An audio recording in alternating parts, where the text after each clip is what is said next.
28th of September at our program of press briefing.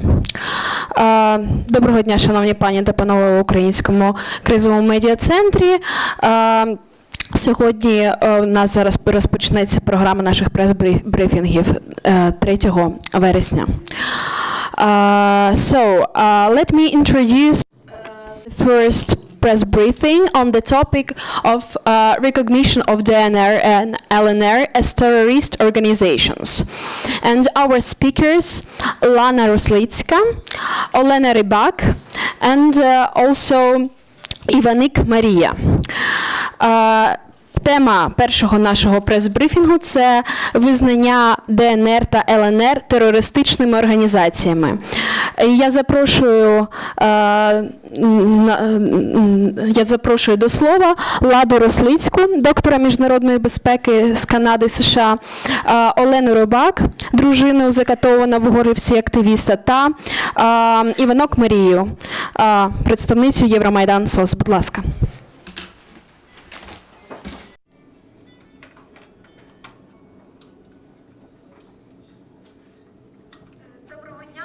Good afternoon. We are happy to welcome you at our press conference. I as a representative of Euromaidan SOS, I would like to say more about what Euromaidan SOS is and why we are working on this issue. Euromaidan SOS is an initiative that was formed on the 30th of November after the students were beaten at Maidan. We are documenting the human rights violations, we provide information and legal support to the people who suffered at Maidan, at the events in the Crimea and in the East. Euromaidan SOS is also working on issues of international terrorism, like recognition of DNR and LNR as terrorist organizations. This is very important for us because this will help international community to stop those people who are organizing international terrorist war. And that's why we invited Dr. Lana Roslytska, the PhD in international security from Canada and USA, to tell about that. And Taraski, his name has been changed, cannot be present because he has problems with health, because for 2 months he was imprisoned in Kramatorsk. He was tortured there for 2 months, but he made an interview and he allowed to use this interview during our press conference. He told us about who in reality is fighting there, why these people should be called international terrorists. And the third speaker is Olena Rybak, wife of an activist, Vladimir Rybak, who was tortured in Horlivka, the MP from opposition. Despite the danger that threatens her, she agreed to provide comments on the situation, and she is telling the world the truth about how terrorists are connected to the death of her husband. He was the member of the local Rada, local city council, and he was one of the first who said that these were not just the rebels who were fighting there, but also the international terrorist organizations. So if you have any questions, please come to Euromaidan SOS. And now I would like to invite Lana Roslytska today and appeal to the international community to recognize the DNR, LNR, the terrorists, and whatever form these organizations may take in the future as international terrorist organizations that are sponsored by the Russian Federation. A few short months ago, hundreds of Ukrainians died here. Some of them were shot from even this building. They died in a revolution of dignity. It is now the time for the international community to show dignity towards the international legal order and international peace. By recognizing the Donetsk People's Republic and Luhansk People's Republic as something that is worthy of taking part in negotiations is greatly jeopardizing Ukraine's territorial integrity and the peace of our future generations abroad. Currently in Ukraine, some people are very confused with the situation. It's rather simple. Currently, there are three armed conflicts taking place. On the first level, we see the Russian Federation openly invading the Ukrainian territory. Secondly, and this is what we will be focusing on today, we see an international terrorist organization, Russian and Russian-backed and pro-Russian terrorists, violating Ukraine's territorial sovereignty. And many of these people are very unfortunately linked also to the internal situation in Ukraine, participants, former and present, of the Party of Communists and the Party of Regions. By having the international community recognize these organizations as terrorists, we will see the following positive effects. It will be easier for countries to exercise jurisdiction over terrorist activities that we see plenty of. It will also allow these states to freeze assets, not only of the direct terrorists, but also of the sponsors, both ideological and material sponsors. The ramifications of this are great. It is with great displeasure that I had the honor of speaking with a number of victims from this anti-terrorist organization. The first gentleman who I spoke with was supposed to be here today, Sergei K. If we could please put up his photo on the screen. Sergei K. was abducted and held prisoner 2 months inside of a basement of the Secret Service building in Kramatorsk. He is currently extremely ill and afraid for his life because of the information that he has seen. I would like to now turn your attention to the first audio clip that he has allowed us to share with you today. In this audio clip, he clearly states that the cause of his abduction is actually the fact that he cooperated with the mayor in Slavyansk to raise the Ukrainian flag. And while he was raising the he prevented the Russian flag from being raised. He was threatened. Let's turn over to the first audio clip.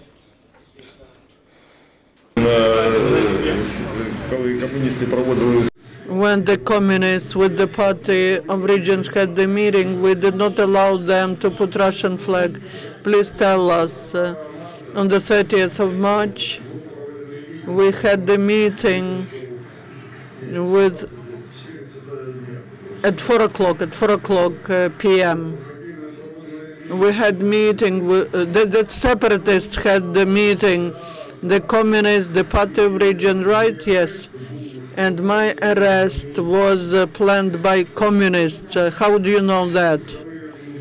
When we were at this meeting, we organized our People's Council in Slavyansk, and the militiamen requested us to support militia forces. We got young guys and put them at the executive committee, but there were people who were trying to hoist the Russian flag of executive committee, and we did not allow them. And the second secretary, they wanted to put the DNR flag, no, Russian flag. The Russian flag, they wanted to put it on the building of executive committee. Now, as we have seen other victims of terror being kidnapped and taken hostage for helping the Ukrainian army, we have also heard the same statements from Serhiy. Clip 2, please.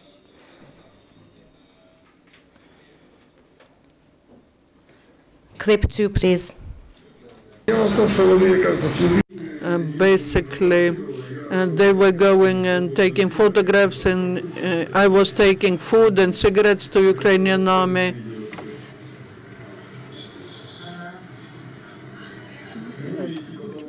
And they were saying that I behave badly because I support Ukrainian army. because I I shouldn't be supporting Ukrainian army. Finished telling me that he was a marked man for supporting the Ukrainian side. I then referred and asked him to tell me who it was exactly that had abducted him on that fateful day. Clip 3, please. Some machine guns, people with machine guns, these were people from Chechnya, Chechens, from the Caucasus. The Chechens and 2 locals with machine guns. They were in uniform. Identified that Chechens, Kazakhs, and 2 locals were the ones responsible for his abduction. He made a very important statement as it pertains to the recognition of the organization of terrorism in the East, particularly that these terrorists were also responsible for organizing activity in Donetsk, not only in Kramatorsk. Please, next clip.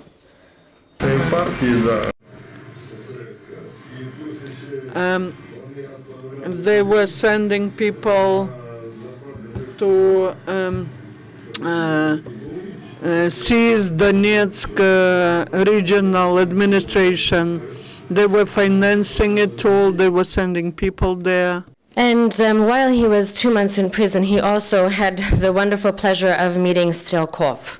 This terrorist is very well known for his alleged connection to shooting down the Malaysian Air Flight 17. And he is also connected to the death of Olena Rybak, whose wife will be speaking after me. If we could please just hear his voice tell us that he was there. Next clip. They were doing from the 12 o'clock at night till 2 in the morning the tribunal sitting. Strelkov was there with who? Abwehr. Infamous person, people say it doesn't matter anymore because he's no longer in Ukraine, and that Russia's strategy of cleaning out the DNR and LNR with more attractive people does not relieve him from the criminal liability that he has put himself under. I bring your attention to a copy of a declaration signed by Strelkov on the 10th of July, in which he mobilizes the people in Donetsk area to participate in armed war. This is forbidden by international law. It's forbidden by Ukrainian anti-terrorist laws. This is a documented number and available for people who would like to see it. Further, we have the original somewhere else. These posters have been hung around in the areas of the international terrorists. They are clearly dictating to people how they should behave, particularly as it pertains to deputies and civil servants who do not cooperate with the terrorists, Russian-backed terrorists. It reports, let's make them black-marked persons. Black-marked persons are those who will follow the fascist junta of the Kiev government. Marked persons shall be publicly shamed using water, fire extinguishers, paint, vegetables, including eggs, and etc. The place of home should be marked, albeit by graffiti, stickers, paint, to show that these people are warrior enemies of the people, rather than patriots of Ukraine. There is also a restriction of movement of those people who support Ukraine. They are not allowed to have any type of transportation. They should be taken into custody, and they should be publicly shamed on the internet. These flyers are hanging around in these contested areas. Frightfully, because the international community has done so very little to help Ukraine, we now see a little bit of a change of flyers. These ones appeared a couple of days ago, now being delivered by the Russian Federation, by the Russian army. These instructions for humans in the contested territories must treat Ukrainian troops with honor and be happy to see them. They must show friendly intent to the troops. They must inform the Russian forces, i.e. intelligence services, of the location of all Ukrainian terrorists and army. The list goes on, and it's quite disturbing to see that this is happening in the 21st century while the international community looks on. I would like to now turn your attention to Olena Rybak. No. Olena Rybak. This is an interview that was given by Volodymyr a few days before his death, where he clearly identifies these separatists as terrorists. Oh, and this is him taking the flag. One of the reasons that he was actually tortured and killed. He had removed the Russian flag and replaced it with the Ukrainian one in Horlivka. This is the Russian flag being removed. May we see the video, please?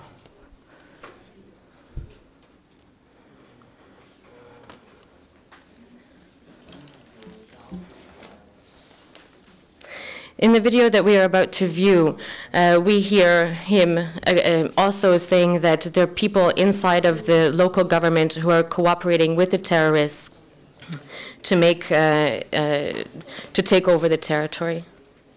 If we can't get that video. This is the video of his abduction. Broad daylight by terrorists. He was never seen alive again.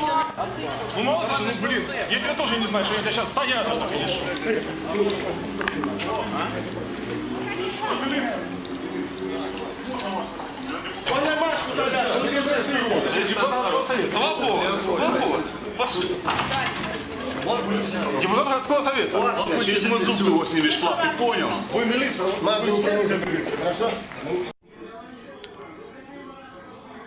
You police.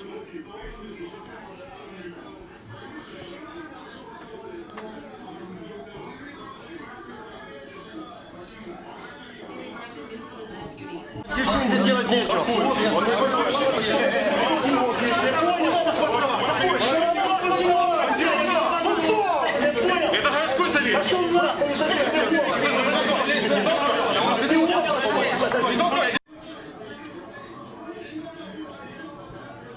This is city council. Don't push.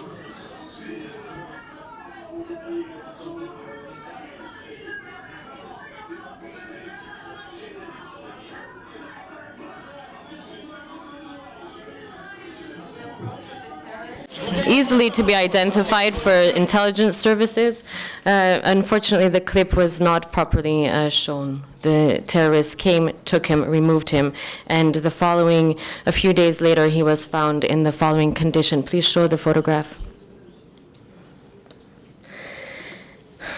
The photograph is quite graphic, and I'm sorry for showing it to you, but this is not the only victim. He was found tortured brutally with his intestines pulled out of his body, and I think that his wife is a hero for coming here today to speak about the case. Before I turn the floor over to her, I would like to appeal to the international community as well as the Ukrainian government, and recognize that dealing with terrorists and negotiating with them does not serve the interest of international peace. Serving them to justice does. If Ukraine is unable to serve them justice, perhaps the Western countries' democratic international order will. I now introduce the wife of Olena Rybak, Elena. Thank you.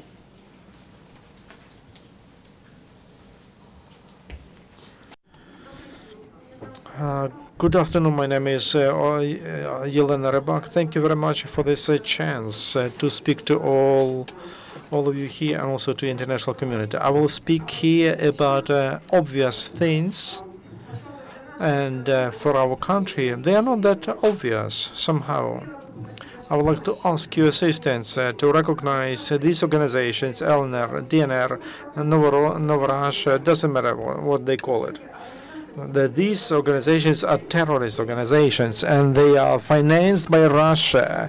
Not to waste your time, I will not speak about my husband, about what he did. He was a peaceful person. He was a deputy in the city council, And since the time when separatist movement started to work in our city, he was a leader of anti-separatist movement, and that's why he collected all evidence. And you were shown copies, and I will show you original leaflets were spread among our people. And my husband singled out the most important information. You will have these materials, and these is there are information about Russian bank, and all who would like to live in Russia, they suggest to finance this movement through that bank. You understand that Ukrainians wouldn't make it. And the fact that it was organized, it is an organized terrorist group. These leaflets prove that, because there is a program, there are instructions from this organization, and I would like to draw your attention to the program of People's Rebels of Donbass, and it says here that Ukraine should join the custom union, in other words, to Russia. But this is obvious. This is the interest of Kremlin, right?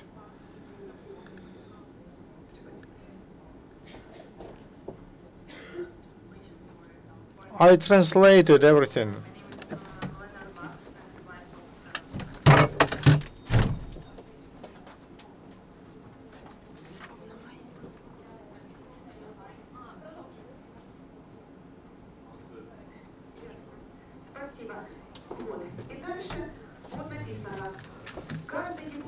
And it says here that every deputy who doesn't listen to the will of people will receive a black mark. This mark will be marked with like this, with this sign. And it says that we have to find deputies betrayers and what else to do to them. Here's an instruction: to put a black mark on them and to block betrayers of Donbass people, and not to allow them to move around, to put obstacles for them, and also, as you see, to stop their life. And an example of my husband, that's what they wanted.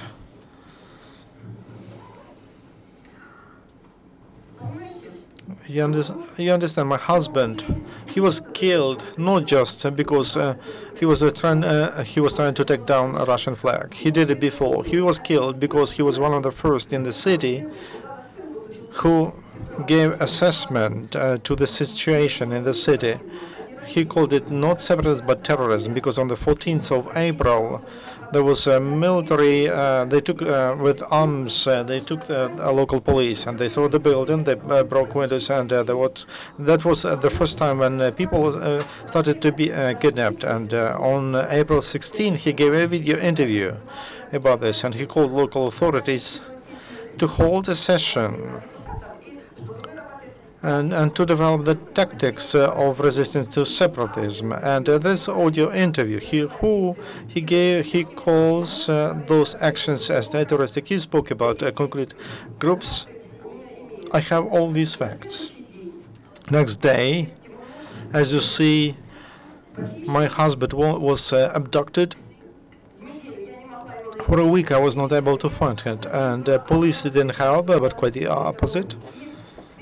And on the 17th, he was abducted, and I took his body on the 17th from Slavyansk, and I buried him on the 24th, and then we left in 2 days because it was dangerous to live there.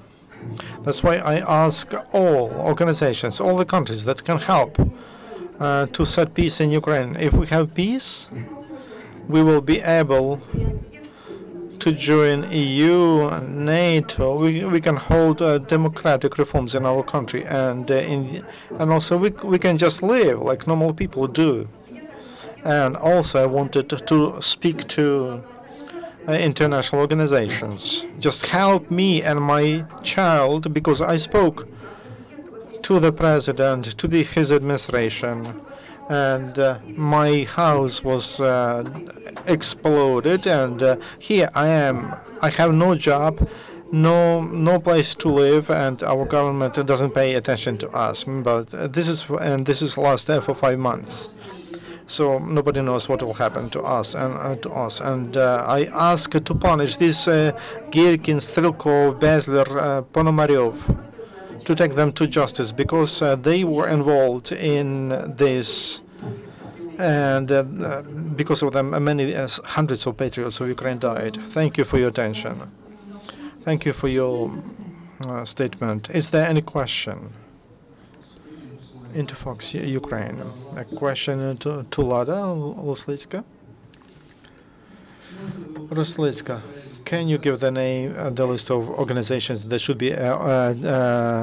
be recognized as terrorists? I cannot give you the whole list because the law on recognizing terrorist organizations is quite complicated. But a terrorist organization, that's two more people who commit terrorist acts, and terrorist acts we see every day.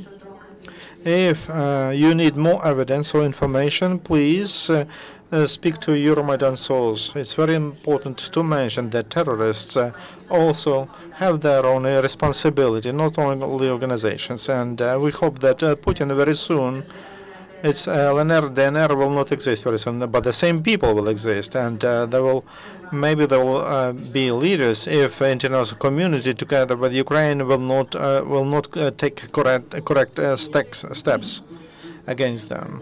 So you call to recognize DNR and LNR as organizations, terrorist. You spoke also about the Party of Regions. That's a very good question. Thank you. Not only the Party of Regions, but also Communist Party. There's an international law, and there's a Security Council resolution 1373. It defines that people, legal entities, and physical entities that support terrorism morally, ideologically, materially, financially, they participate in terrorism and can be recognized as terrorists, and that's very important for these people who belong to political parties. Is there any question? Two questions. How successful is the practice of finding military criminals, like during Balkan War? There was a lot of similar crimes to ours. Is there success to find such? It's clear that Russia supports DNL and DNR, but at the same time they run anti-terrorist campaigns in the Caucasus of Russia.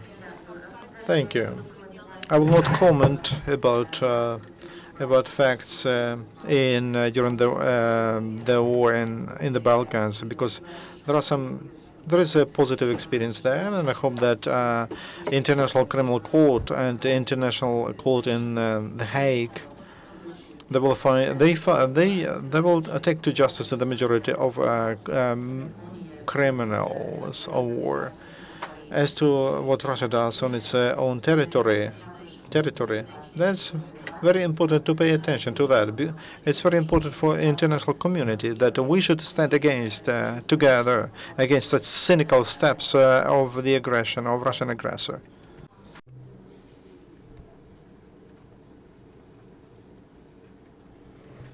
Sergio Cantone from Euronews. Yes, okay, to recognize them as a terrorist organization and to be pursued as the war criminal in former Yugoslavia. But according to the last information, there should be a kind of arrangement on the situation, and apparently these people have not been defeated so far, whereas the war criminals in Yugoslavia were defeated at the end of the day.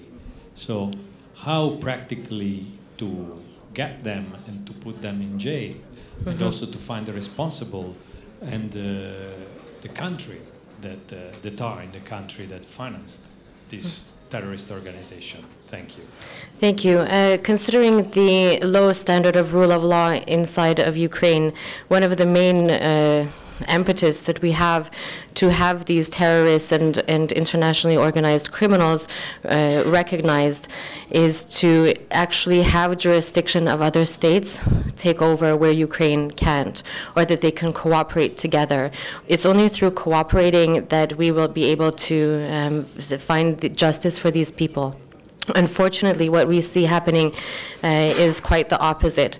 By negotiating with so-called representatives of these terrorist organizations, the international community is knowingly or unknowingly actually legitimizing them, and that's a terrible thing.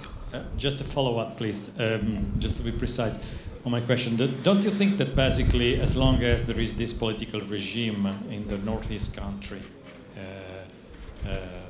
that is responsible for the situation, it will be impossible to hand over these people to the justice, to international justice? If you're asking me if as long as Russia is allowed to do what it's doing, that justice will not prevail, you're absolutely right. And this is why we also appeal to the international community, not only to recognize the Russian Federation as an aggressor and a party to the conflict, but also as a state sponsor of international terrorism. That carries a lot of legal weight. It just requires political will.